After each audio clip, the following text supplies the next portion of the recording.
everyone? Welcome back to another episode of Bosses in Action. It's number 39. Crazy. Lucky number 39. Lucky number. Is that even a lucky number? I don't know. It is for now. us. Now it's our lucky number, Don. As you're jumping in, let us know what city, what state you're from. I'm from Malibu, California. I'm Tristan, and I've got Don Cordiner, a friend of mine from a long time. And Don, where did we meet for the first time? Oh, well, LCA in 2018. Oh, yeah. And then I was on a panel at Wailopo at their last live summit. And you were standing against the wall where I was standing, getting ready to go up on that panel. And I'm like, hey, what are you doing here? You're like, oh, I'm on the next panel. And I'm like, oh my God. Like, talk about stress sweating. I'm going to be on a panel with Tristan on. You're so funny. I love it. IG says, Dawn, IG, what's up, IG? We got Santa Cruz. Oh, I love Santa Cruz. Los Angeles. Oscar, you're like my neighbor. McDonough, Georgia, Greensboro, Sussex County. You know what? I was looking at Sussex County yesterday. It's interesting. Tracy, Tampa, Toronto, Canada. Wow. Go on. It's Seattle, Washington. Rick Romatowski. All right, everybody. Welcome. Today we're going to be taking you through a journey. Dawn has gone from, like the title says, kind of 0 through 60, 0 to 100 miles an hour in her business, in her personal life. And it's a journey that we want to take you through because as she was learning, we want you to learn too, because sometimes we overanalyze things and we think that by not just taking action, we think that, well, it'll be perfect tomorrow. It'll be maybe perfect a week from now. And so Dawn's a perfect example of just getting it done and then figuring it out on the way, which, by the way, 90% or over of businesses do it that way. So Dawn, welcome to the show. Thank you for being on. You're out of Portland, Oregon? Portland, Oregon, Southwest Washington. Yes. Awesome. All right. So let's get into this. I'm going to start at one place and then we'll go from there. But where did your journey start when it comes to Follow Up Boss? And then we'll expand to everything else. So it started, 5-6 years ago when I started with Wailopo. Brought Wailopo to Soldera Properties, the firm where I run my team, as Wailopo's third client. Oh, whoa. Wait a second. Third client. What year was that? Yeah. That's like before me. 1492. I don't know. That's hilarious. I love that. All right. So you combined it with Follow Up Boss. Mm-hmm. So tell me, when you were doing that, what was your business like when you were just kind of putting things in place with Wailopo, with Follow Up Boss, just so people understand where you were? So at that time, I was a solo agent and I was setting this up for the brokerage on a brokerage level so that all the individual agents could have access to Follow Up Boss, Wailopo, lead follow-up. I love that. All right.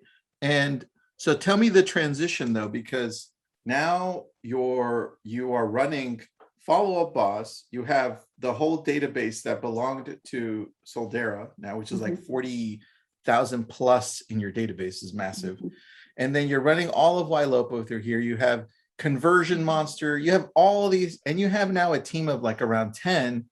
How the hell did you get there from an agent that was kind of working in real estate, kind of running a broker? Tell me that process. So really the transition to even consider team leadership it was just under 3 years ago. And I still continue to support the brokerage, was running the leads team for the brokerage, brought Follow Up Boss to the brokerage, brought on my first agent, which was great. And she's a great and successful agent today, but definitely skinned my knees a couple of times from a leadership perspective. Then I started getting people through just relationships reaching out to me, which I was like, me? You want to talk to me? And it was my preferred lender's husband ran a team at another brokerage. Okay. And we got to talking. He joined Soldera. Okay. Then he went through some of the, struggles that we all go through with team leadership and team management. Okay. And a couple of his people got let go from the team. He decided to join my team. Why did he join your team? What were you doing at that time that attracted him?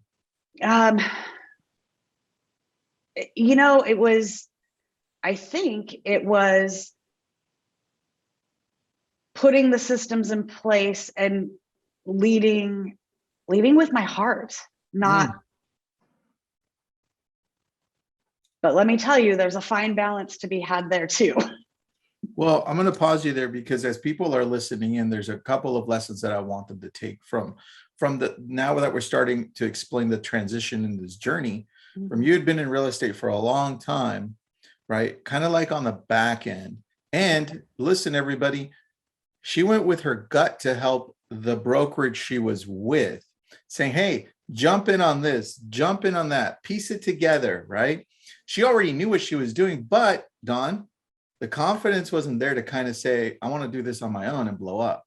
And I think that's where all of us can relate to you. This is why you're so relatable, because we're all feeling that. We're like, well, I kind of know what to do, but maybe I'll have somebody else do it and I'll tell other people what to do versus actually applying it to ourselves, right? Yeah. And I think everybody listening in here, like, you all know what to do, but you delay it so much. Yeah. Like Dawn finally got to the point where, like, you know what, let's just do this. Let's go. But what was that reason? Like, what made you say, you know what, I'm just going to do this and let's see where this goes? What was the reasoning? For me, it was my son going away to college and realizing he wasn't going to come back. I was a single parent my entire real estate career and one son, and he left. And I thought I was going to be this dynamic workaholic. I can work guilt-free, and it was the opposite. And I recognized about myself, it was something that I spent decades thinking I needed to change, is that I need to be needed. I care.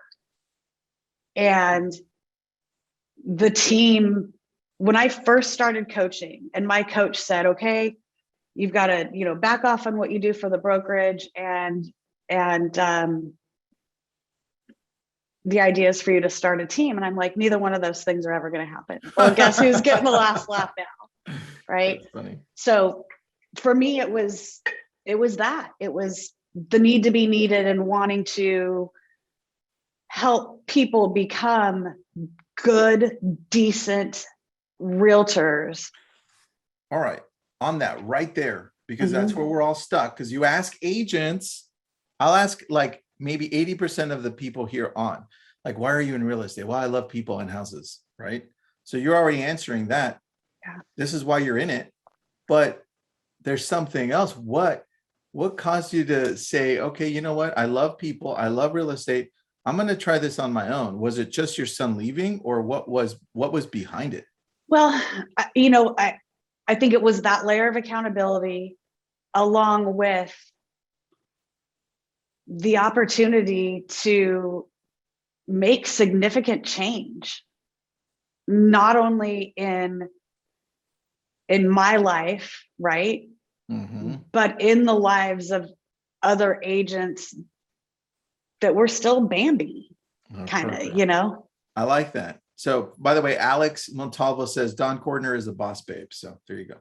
He's one of my coaching clients. He's the best. I love Alex. All right. So now let's start thinking about, what did you first put into place? You say, okay, I've got these things. I've got the motivating factors. I've got my why as to when I want to go. What tech pieces did you start putting in place, and maybe what processes? So tell me about that. Well, so it was interesting. We as a team, we were using Follow Up Boss, but we were using it on the brokerage level. So I'm managing independent brokers with the leads program plus my team on the same leads program. And that became a little disjointed. Independent agents aren't as receptive to accountability as an agent on a team who, has I guess, a higher level of accountability already set forth for them, right? Yeah, true. Independent agents squirrel out on SOI. So what we did, which I think is so amazing, is the brokerage still has Follow Up Boss. The brokerage still has a YLOPO website. The brokerage still has stars, the IDX, listings to leads. Anybody that doesn't use listings to leads, get listings to leads. Well, tell me about that and then go into the rest. Why? So listings to leads is a very affordable way to self-generate a database for yourself. I mean, that was redundant, but you know what I mean? Yep, I love that. It's a very dynamic tool. Okay. It can do 4,337 things, but you really only need to use 5 to be effective, right? And it all feeds into Follow Up Boss, so that's and great. it'll all feed to Follow Up Boss, and then you can tag those so that they get links to the search site, and then you're retargeting, and so it begins. But separating it out, my team took over the brokerage's database. Okay. And I took over the brokerage's expense for the lead gen. Yeah. And now the team works those exclusively. We pay referral fees back to Soldera for their database leads. And the brokerage now has Follow Up Boss. Every agent has listings to leads. Every agent has their own IDX. And very soon we'll have the ability to buy in a la carte to the nurture aspects of YLOPO to help them grow their own SOI. So now we've got the best of both worlds happening. All right. I like that. I like that. So let's talk about a couple of things there. You're running a team like a mini brokerage.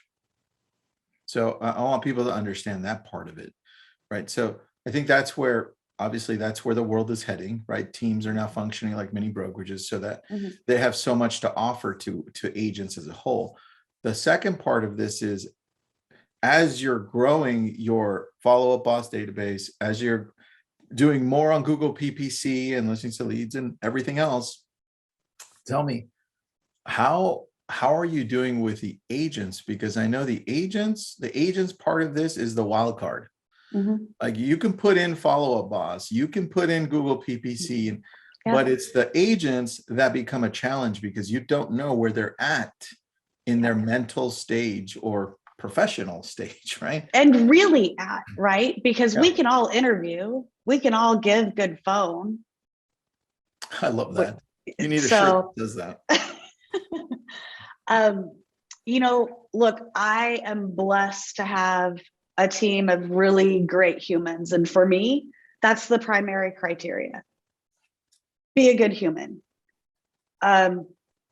What I have learned, because in the last 65 days, my team size doubled. Whoa. And I brought everybody in the same box as though they were the same person needing to do the same things. And that wasn't the right thing to do. But you wouldn't have known that unless you tried it. Without being given the opportunity. And the sky is not falling. Look, I love to learn. I am not afraid to fall. I'm quick to get up.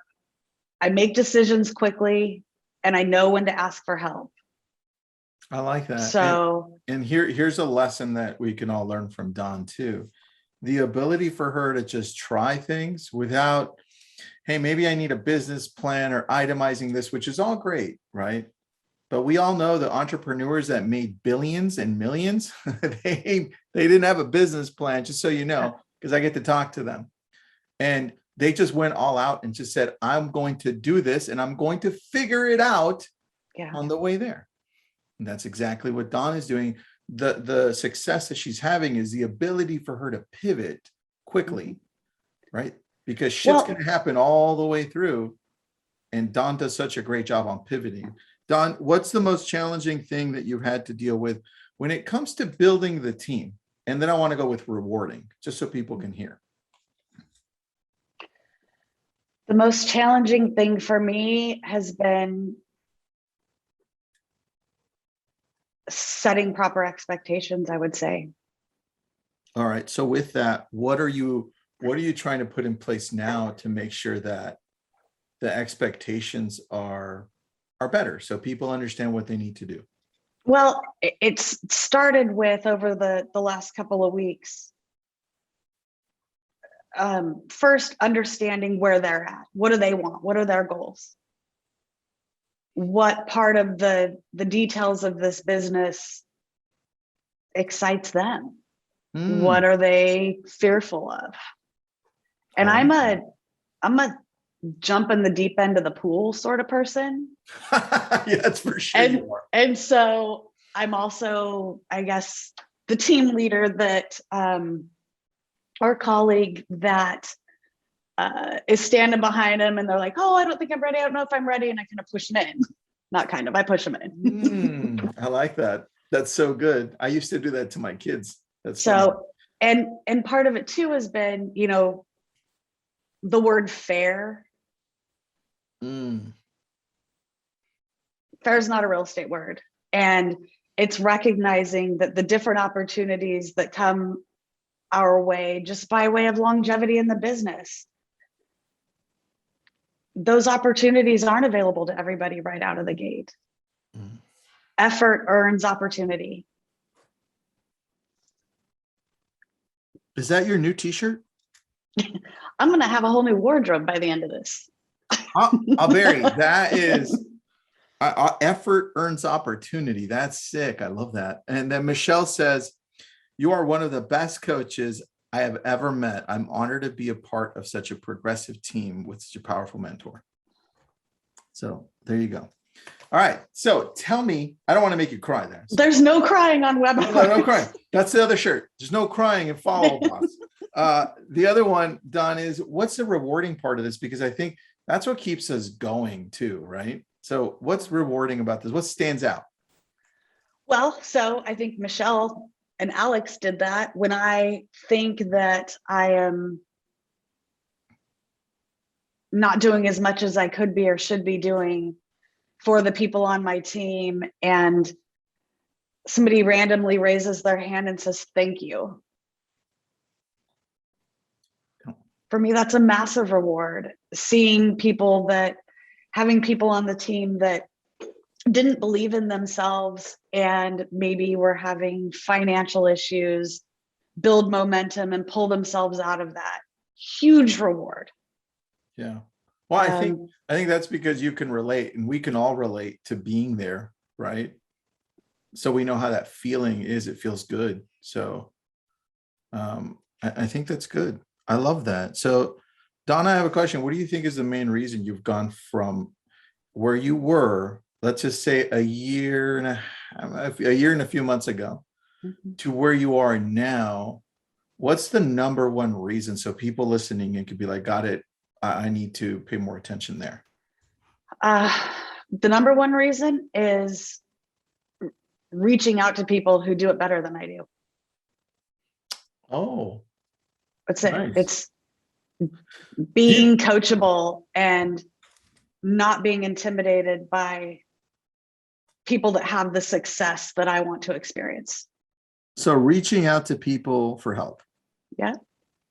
Or just to ask questions, kind of like a growth mindset, Carol Dweck, right? Yeah. I love that. I was actually going to say for you, I was going to say, you just go for it. And then you ask questions later. Yeah, that's true. I love it. Let's go to a question, because I think this question can help us understand a lot more into your business. Okay. Great question, Giovanni. What are the systems you use with Follow Up Boss on a database with 40,000 people? So we have Conversion Monster. What does that do for you? It helps. They reach out to the leads when they first come in, help nurture them. They follow up with our priority alerts in tandem with the agents. Perfect. Perfect.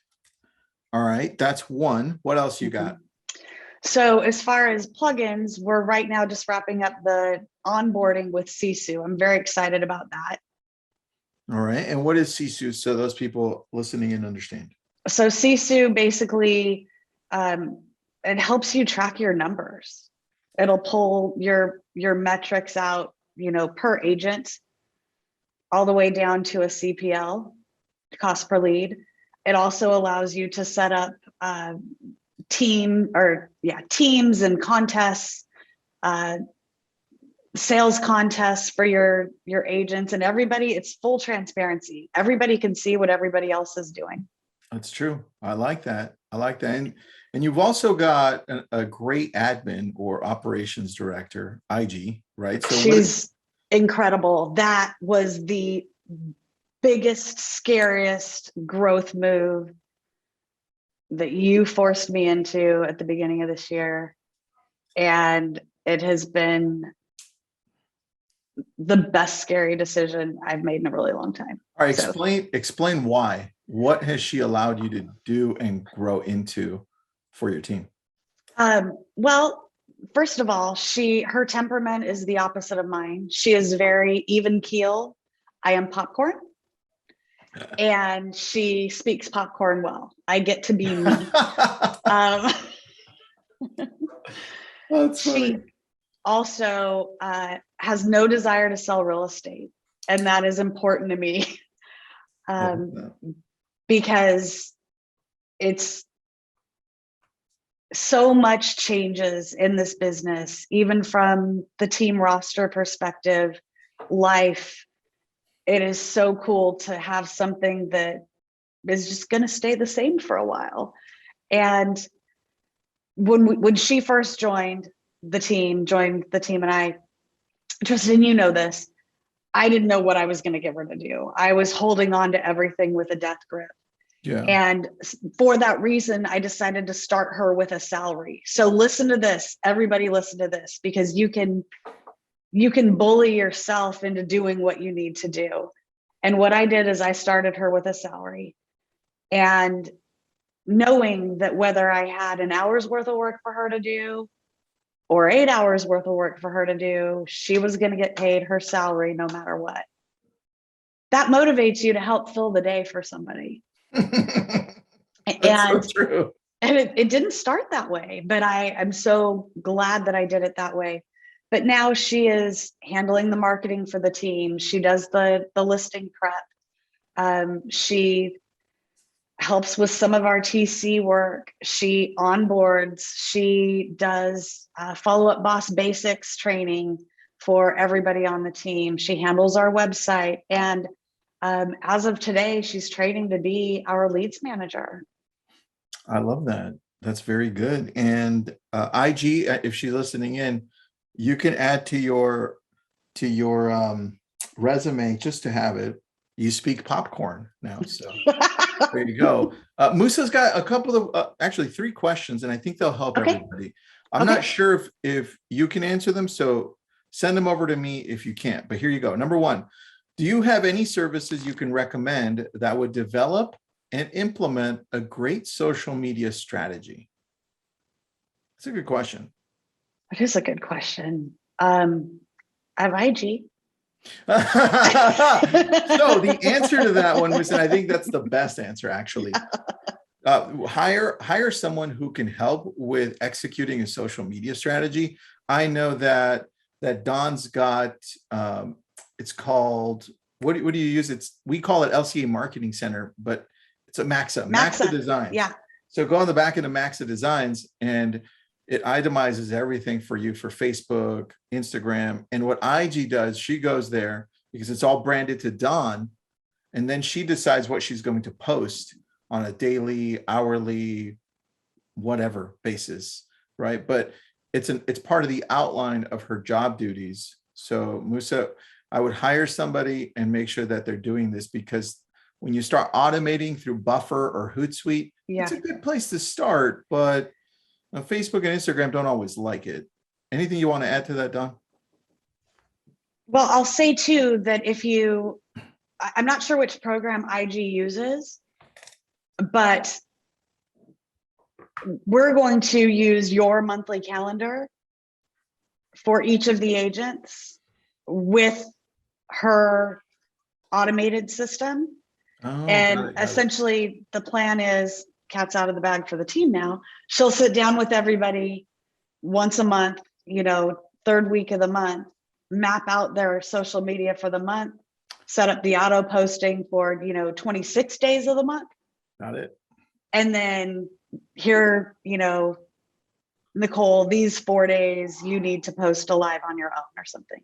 Ah, makes sense. I like that. And I'm getting the calendar right now, so I could just throw it into the link just in case anybody doesn't have it. You can modify it and use it like you like. Second question, any advice on lowering the cost per lead, like for Google?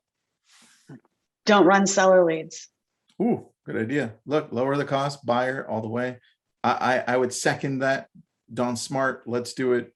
Also, if you want to go a little bit further in, that's a whole nother webinar.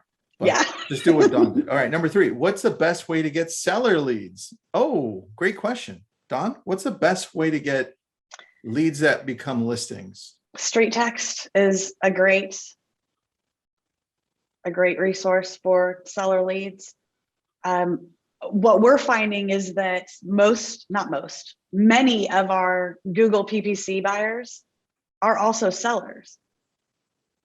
And you can go through a conversation log with a lead that the third agent that hit them found out they were sellers because the first 2 didn't ask. The first 2 didn't ask, do you plan on renting or selling the home you're currently in? That's so true. And Don, like we saw this morning on your follow-up, boss, there was a tag coming in from Ylopo that said downsizing, right? So it says on there, even if they're buyer leads, it says what they're doing. So great point. I didn't think of that. Great job on that. Great questions, by the way. All right, now we got 1 minute. I'm going to go really quick questions, really quick answers. You ready? Yep. What's your favorite food? Anything. That doesn't even count. I'm an eater. Okay. A steak. I'm a steak girl. All right. What do you love about Follow Up Boss?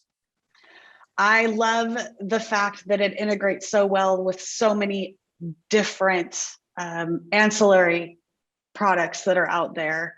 AM cards, the automations that can be set up, and how easy it is to find the low-hanging fruit within the database. All right, cool. And then Ashley, we'll end with this question. I didn't understand the seller lead system she mentioned. Could she repeat that, please? Seller lead. Street text. Street text. I'll put it in there. Streettext.com. I think that's their main site. So check them out. Make sure to let them know Don sent you. I think Don might get a brownie for it. So that'll be good. All right, Don, thank you so much for doing this. These are 30-minute sessions. You rock. She's in Portland, Oregon. Anything you want to say at the end here? Thank you for having me, and don't stop growing, guys. I love it, everybody. Thank you for being on. Trisha, Rick, we appreciate you. IG, thanks for being on. And thanks for, there you go. Kristen. All right, Don, have an awesome day. Thank you. Thanks, you too. Thanks, everybody.